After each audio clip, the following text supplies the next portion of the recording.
Hello, folks. This is Joe from My Geek Scene. I'm here at JAFAX with Luci Christian. Hello. Luci, how are you doing? I'm doing great. Thanks for having me. Welcome to Grand Rapids. Thanks. It's awesome. Nice. How's your weekend been here?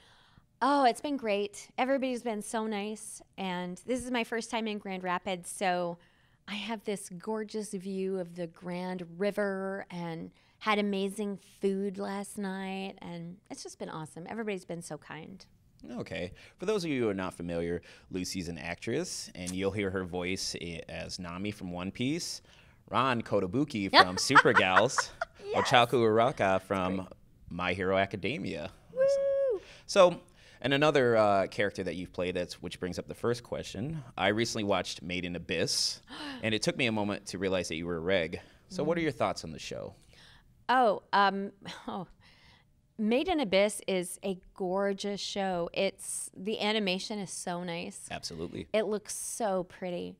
And it's a great story. The story is just really, really lovely. And it sneaks up on you. It looks like a kid's show. And you watch it, and then 10 episodes in or something, it begins to rip your heart out. And it gets really, really intense. Yeah, that cute character design did not prepare me for how dark that show goes. No, it does not. It does not. In fact, we were in the theater watching, it was a trailer, Made in Abyss for the Made in Abyss movies. And a mom was sitting there with her very small son. And she was like, "Oh, honey, you went to see it?" Oh, no, dude. And no. I just wanted to be like, he is not ready. Don't do that to him. I mean, I did not see Journey's Dawn, but from what I understand, that was like a recap movie. Yes. So Yes. but I am looking forward to, I believe they announced 2 more movies, at least for the show. I think it's cool, and I would recommend it. Yeah, it's a great show. Definitely see it. Definitely. And another thing I'm looking forward to is more of My Hero Academia. So, thoughts on Ochaco's character progression so far? So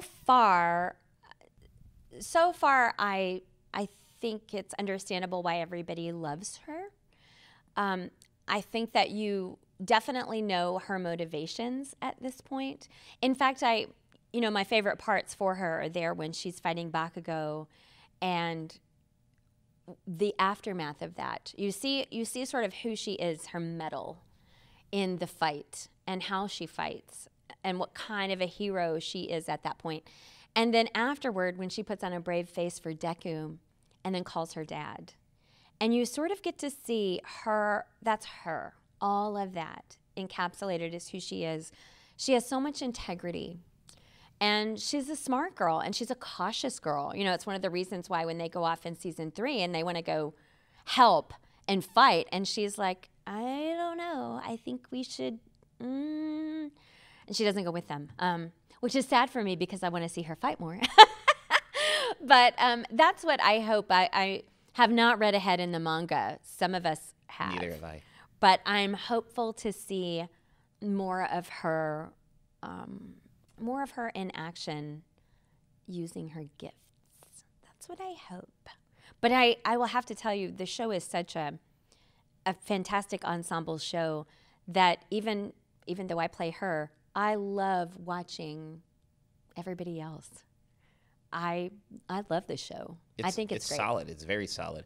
I remember, and I'm sorry for being Mr. Name Dropper, like I interviewed Chris Sabat before that show came out, and he was talking about it, and I was like, I'm not even familiar with this. And he's like, it's going to be a big thing. Yeah. And then when I watched it, I was like, all right, yeah, dude, you're right. Who am I to argue with you on this one? Well, that's right. Don't argue with All Might. So you had to even look at it from that point of view. So I mentioned Ron earlier. So why is Super Gals a special show to you? I love that you brought up that show. Super Gals was a moment. Like, you got to understand, that was back in the day when ADV was still ADV. And it was still kind of in my early days a little bit. And it was such a fun show. My director at the time, David Harris, who was awesome, we decided we just wanted the show to be fun and funny. Some of it is very wrong. Some of it is not PC, especially in this day. Like, if you would watch it again right now, you'd be like, what? But we found out, like, as we were doing the first bits, that the writing was a little bit lacking, weird, something. Anyway, so he encouraged us to take liberties. And that was the first show I'd ever been invited to sort of play with like that. So we just made stuff up, and we left it in. It's so funny. So I love that show. It just has a special place in my heart. We were allowed to just play and make it fun, and everybody who was a part of the show had a blast on it because of that. You know, and even though it's a sweet show, it's got a good heart at the root of it with these funny characters. Ron Kotobuki is awesome. I mean, thanks to that show, I learned important lingo and fashion tips from the time period. That's exactly right. And it's been a long time since I've seen an anime with characters with super long legs. That's right. Like short torso, super long legs. But I was like looking at that, I was like, yes, I like that most episodes had like a lesson to learn. But I don't remember like what episode number, but there was an episode where Miyu had a stalker. That's right. She had a stalker, and then all of a sudden, like at the end of the episode when he found out that she used to be in a gang, he was like, because he was like ready to kill Ron, and then he's like, oh, you're a gang member? I'm out of here. And I was like, that's how you end this? So it's like he didn't learn a lesson. He's just going to go stalk someone else. But if you're a gang member, that's where he draws the line. That's right. That's exactly right. I forgot about that. That's awesome. I just remember, so it's a show about, you know, turf wars and shopping and friendship. And Ron's dad is a police officer and her brother is a police officer. And she's like, I am not going to be a cop, blah, blah, blah. Except she's totally got it in her to be like justice-minded and oriented. It just comes out in these like Valley Girl slang ways, and it was so much about the culture of Shibuya and fads at the time. There was a lot of self-tanning going on at that time. Remember that? And 3 girls that keep appearing in this show that are kind of Ron's nemesis. Yep. They're fake bakes, is what she calls them, fake bakes. At one point, I think I added that they were the turd-faced trio, and we left it in. You guys, it's not okay. I know that. But we had so much fun with this show and just sort of let it be this fun thing that we all worked on. It was a joy coming to work. Excellent. It was so much fun. Watch it. Now that we've got the business portion of this interview down, I actually wanted to learn more about your personal side. So, from what I understand, you were originally going to major in journalism before acting took over your life. Was there a particular field of journalism that you were interested in? I was always an underdog supporter and had a justice streak myself. So I wanted to write think pieces. I wanted to be sort of investigative, righting wrongs, kind of. That was my bent. That was what I really wanted to do. And I don't know. I also grew up in a lot of small towns and just had all these yearnings and felt on the outside and felt different and couldn't wait to get to the big city and make something of myself. And I would read, you know, heady books and books with ideas that I felt like were more progressive, and I couldn't wait to just kind of get out and champion, wear my heart on my sleeve and champion all those things. And then I got a full scholarship to college if I would change my major to theater. And it was a total no-brainer. It was like, okay. Because I loved theater. I just didn't think, I don't know, I guess I didn't think I could do that. I didn't know. Okay. I mean, you wanted to champion causes and whatnot. I mean, I guess it seems like journalism nowadays has removed itself from trying to do that. I mean, you still have people out there trying to do that, but now it seems like it's clickbait and sensationalism. Yeah. And I'm not a fan of that. No, it's not good. And like, it's not good. I prefer to do your research and get your facts straight before you talk about stuff. That's exactly, but see, and there you go. And that's always been my approach. That is the lesson of this tale today is yes, now you can't really follow one thing. You need to have a group of people that you listen to that are smart about different things and take a consensus of actual experts and reserve judgment and kind of see where the things fall. But it's hard. I mean, that's one of the hardest things today, right? Is that grown-up people don't know how to do that. I agree wholeheartedly. Well, speaking of grown-up things, nice segue. You mentioned that you were thinking of getting a tattoo sleeve, but live acting is being a bit of an obstacle. What would you get and why? Oh, I would get a sleeve. I really would. That's so funny. I do my research. What would I get? I'm not even sure. You know, I would probably, that's the thing, I'm not even sure. I would probably do something, I've seen some things that are actually more sort of anime styled. Really bright colors, blues and greens and oranges and but I'm not sure what I would get, but I can visualize, like I can see myself with a sleeve. Does that make sense? Well, then when you're like, that's my, even this is sort of, I've always wanted to color my hair, but I never have because you have to maintain sort of a neutrality for on-camera work. But this was my first step. When I called my agent and I was like, I just want to do it for the summer, for my anime tour, and they were like, do it. That's what you're doing right now. Do it. So let me get this straight. I mean, not let me get this straight. I'm foreseeing like next time I see you, probably 5 years from now, just full sleeves on both arms. Maybe. And like whenever you're doing acting gigs, you're always wearing T-shirts. Maybe. I'm not talking about full-on Yakuza Yeah. tattoos. I mean, because I was going to ask, like, if you're going to get a tattoo, then, like, what's important to you? You know, I mean, that's what I feel is, like, a good basis for a tattoo, something that's important to you. Well, see, I agree. It's different than when you're, you know, in college and you get the UT logo on your ankle or something, right? Do you have a UT logo on your I don't. That would be one of the worst places to get a tattoo. I know, right? I know. My husband is always like, please don't get tattoos on your feet. That's just his request of me. But when I was in college, I would think about what I would get and what I would like.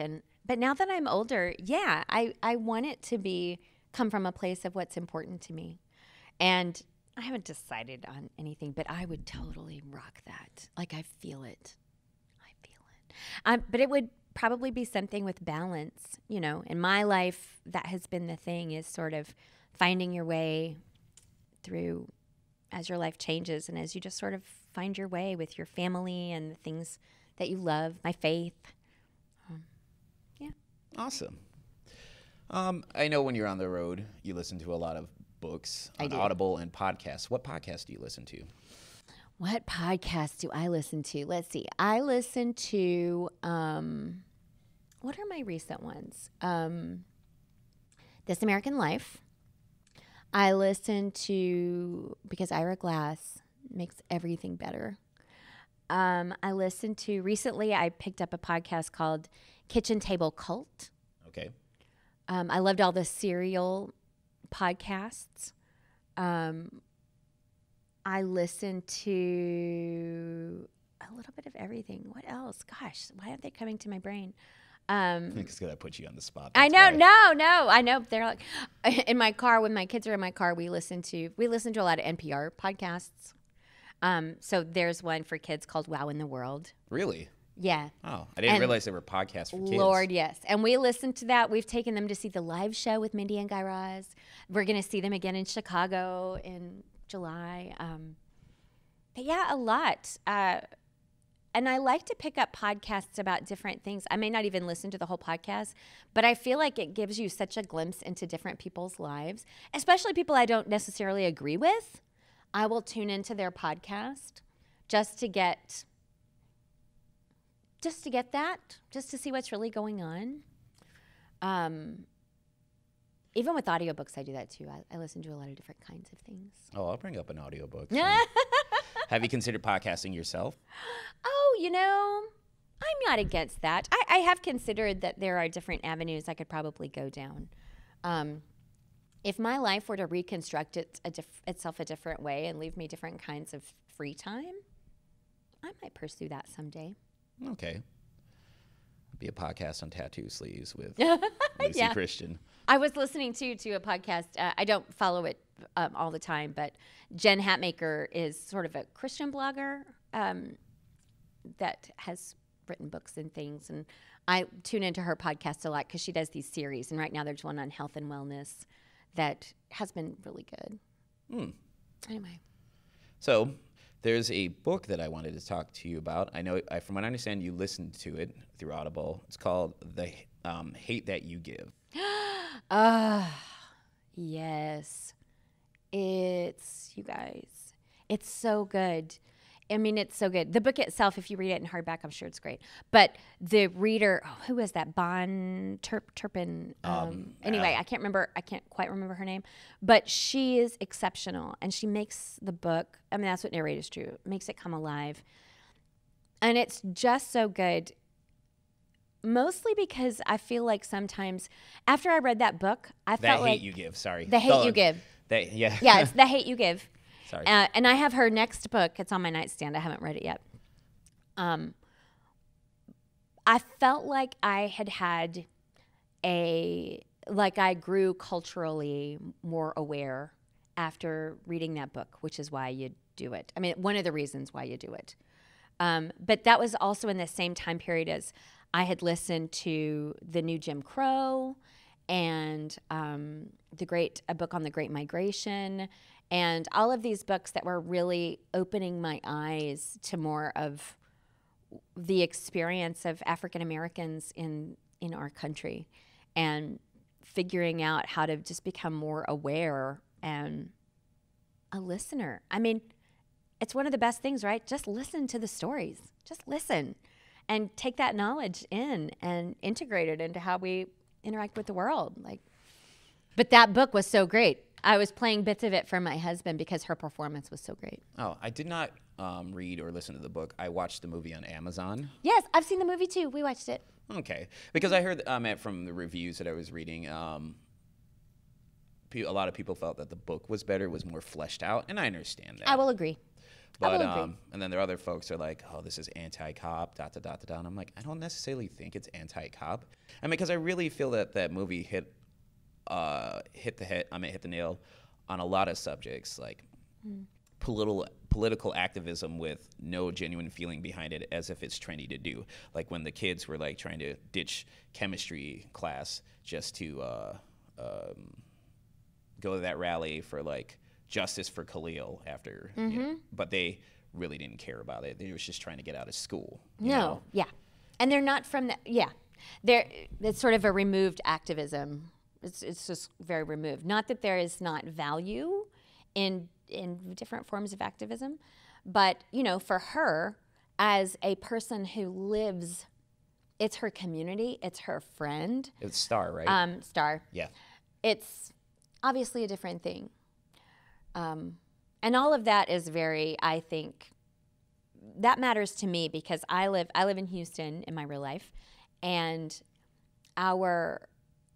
that conversation about having ideas about how the world should work and what you really think, and then how it matches your actual behavior, is a big deal. Like when my kids were old enough to go to elementary school, I felt a tremendous amount of pressure, social pressure, to get them into the best school, the better school, the school that's going to be their perfect fit. And a lot of social pressure to not send them to our neighborhood school, which I've lived in that neighborhood for forever. And my church is in that neighborhood. And our school is like 80% Hispanic, probably 15% African American, and then the rest of us. And it's largely a Spanish-speaking population. Mm-hmm. And I had all this pressure to not go there because of a perceived, like my child is not going to have the best experience. And I really questioned that. Like, why do you think that? Why do you think that? Are they good enough to be my neighbors, these kids, and come to our vacation Bible schools, but not good enough for my kids to go to school with? And if something is wrong with their school, why would we allow that to happen? Why would I allow that to happen? It's our neighborhood. It's a false idea. It's a false idea. But I understand it. Anyway, my husband and I felt convicted by our own personal beliefs about people to invest in our neighborhood school. We've been there 4 years. We are not special. I have not changed anything. We are not trying to white it up or change it like that. I am glad to have learned from our community at our school to be a better person and citizen and neighbor. And I hope my children grow up to be good citizens of the world. That is what they're going to inherit, is a very plural society, is a very colorful society. And I feel that, I don't know, I wish it was more the norm, I guess. I would agree with you. Than people sort of running to the suburbs for a homogenous experience or a safer experience. That's like a deep-seated, y'all just heard like my heart about something. It's probably not perfect. I hope you take it kindly. But I feel very strongly about that. I didn't want to make you feel uncomfortable. No, I'm not uncomfortable. Okay. I'm not. I truly do. These are things I grapple with at night that I think are important, you know. I mean, because while I was watching the movie, I was feeling uncomfortable too, because like I've never really experienced like police brutality and stuff like that, but I always like, if the rare occasions that I've been pulled over, I've always made sure that my hands were visible, at least on the steering wheel. And I'm like, may I please hand you my wallet and stuff like that? Because I mean, certainly not all cops are bad, but I just don't want to run into that one that's having a bad day, and I don't want to make it worse for that person. Right. You know, and me being biracial myself, I've had folks tell me that it's like, well, black folks tell me it's like, you act too white, you know, and then and I'm like, really? It's like, I didn't know skin color would dictate how one behaves. And I've also had like a white coworker a long time ago told me that I speak so well for being a black person, and I bit her head off. I was like, that is not cool to say, you know. I was like, people are people. Just because I'm at my skin color, like I said, it does not dictate the way I act. It's my personality. Yeah. So I know, deep conversations with Joe from my geek scene. But these are good. These are good conversations. I mean, that's one of the things we took away from Star's experience in the book. That another great one is Austin Channing Brown's book. Is it I'm Still Here? I'm sorry, Austin. I hope that's right. Go buy her book. It's incredible because it talks about how would we know the experience of different people and what these little microaggressions or whatever you want to call them that people deal with that I don't deal with. You know, Star having to change the way she talks when she's at school versus how she is at home, and all of that stuff. That's real. You know, that's what people really do. So I love that there are more stories that we have access to. And you can quibble, you know, no, of course, not all cops are bad. I don't think anybody is making that argument. You know, that's definitely a straw man when people say, not all cops are bad. Of course they're not. But you certainly can't. I threw out a straw man argument right there. That's right. But you can't argue also with real life. When people tell you their real story, why don't you assume they're truthful? You know, when the Chicago 5, is it Chicago? The thing that's out right now? It's on, is it on HBO or Netflix? It's Ava DuVernay's newest thing. Couldn't tell you. That's a real thing. 5 kids were wrongfully convicted for a rape they didn't commit and incarcerated, you know? And they never received, yes, but they never received an apology. Like, nobody ever admitted, hey, that was wrong, right? And it was profiling, and it was all of these things. It was coercion. Nobody ever did that. Anyway, all of that's real. So in one respect, you know, police officers have a hard time. Bad police officers make good police officers have a harder hurdle to overcome. But no, of course we teach our kids that police officers are there to help you, and you know. I mean, I love this deep conversation. It's so good, you guys. This is deep. We are like in it. We are sinking into the sudsy bath of deep talk. But deep talk. I do have to get you along on your way to your next thing. So I do have lunch. No, this is This has been great. I can't complain about this whatsoever. It's so good, isn't it? High five. High five. Do you have anything else you want to bring up, like in these last few? I have the last final 3 questions. Okay. It's just like the stuff at the end. So, what's new that you are allowed to talk about that you would like to promote?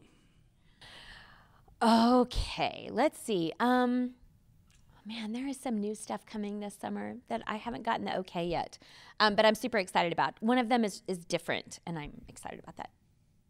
But Strike Witches is out right now. It has come back, and we're doing that right now. I think it is simul-dubbing, and there's going to be, let's see, they just announced the 2nd dub season for Is It Wrong to Pick Up Girls in a Dungeon? Okay. And the movie will be coming out, and the movie is great. I've seen it. It's good.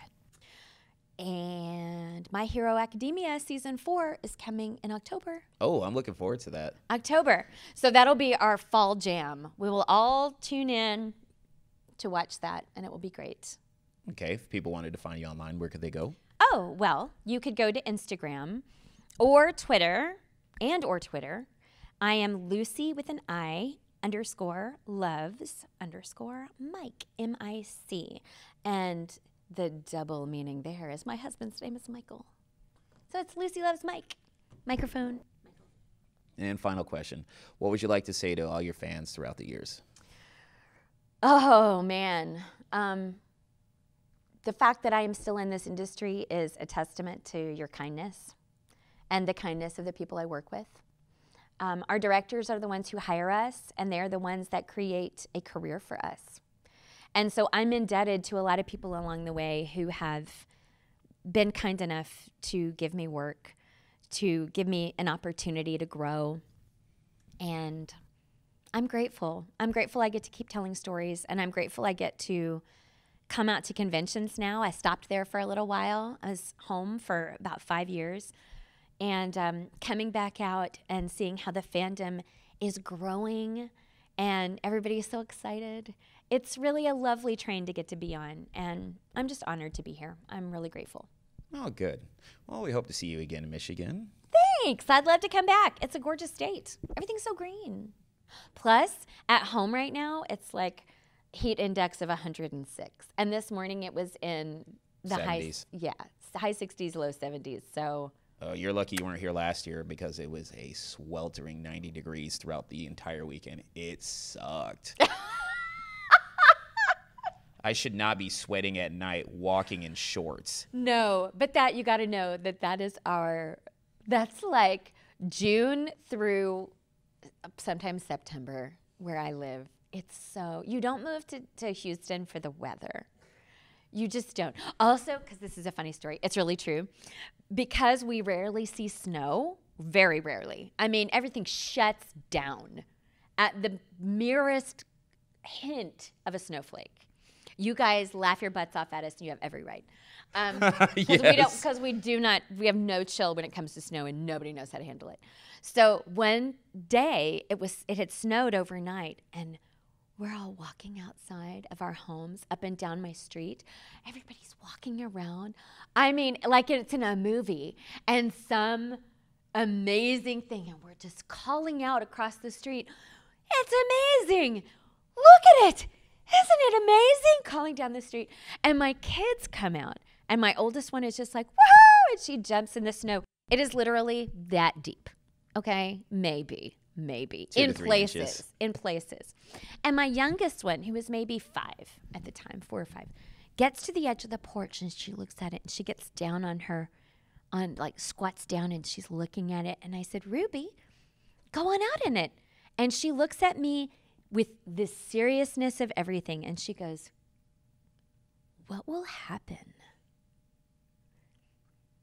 The child had she had no frame of reference for snow, and this is the life of this Southern child, right? For her, all she knew, she could step in it and float away, or like she just didn't know what will happen if I walk in this snow.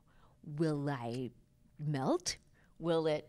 Anyway, that's why sometimes on standardized tests, this is also true, they will have Ron had 4 sets of snow pants, and he gave Allison 2 sets of snow pants and blah, blah, blah, blah, blah. And our kids don't know how to answer them because they're like, what the crap is a snow pant? And what is that? Why would you need a snow pant? Like they get caught up in literally their brain short circuits. It's funny. Quickly before we end this, like when I will keep this interview going all day long. No, I'm cool with that, but I also want to get you to lunch and stuff like that. And no, I'm not cutting out any of this. Quick story before you go. Like my girlfriend and I went out to a convention in Maryland called MagFest, and on our last night in Virginia, just before we flew out, we were watching like the local TV station. So they were talking about weather, and they were talking about schools shutting down for 2 inches of snow. And here in Michigan, that's like a minor inconvenience, but like 2 inches of snow, like what would happen if it was like a foot of snow? It would probably be the winter apocalypse. That's exactly right. And some guy would be like, tell my wife I love her. And she's like, I'm right over here. I know, I can't make it. I can't get there. Find him dead in the spring, but it's literally all he had to do was walk over. Yeah, we don't know how to do it. Yeah, you folks down south, and I've lived down south too. Have you? Where did you live? Georgia, both Augusta and Atlanta. Yep, Atlanta. And my sister lives down in Atlanta too, and she said like when it was snowing, like on the highway, like actually the highway backed up so bad that it shut down because of snow. So she had to abandon her car and walk 7 miles to work. And I was like, it's snow, folks. Just drive slower. It's going to be okay. Right. Nope.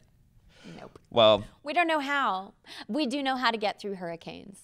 Yeah, we don't have that problem. We have tornadoes occasionally, but we do not have hurricanes. And hopefully they don't come off the Great Lakes because that would suck. Yeah. I would take, though, a hurricane. At least you know a hurricane's coming.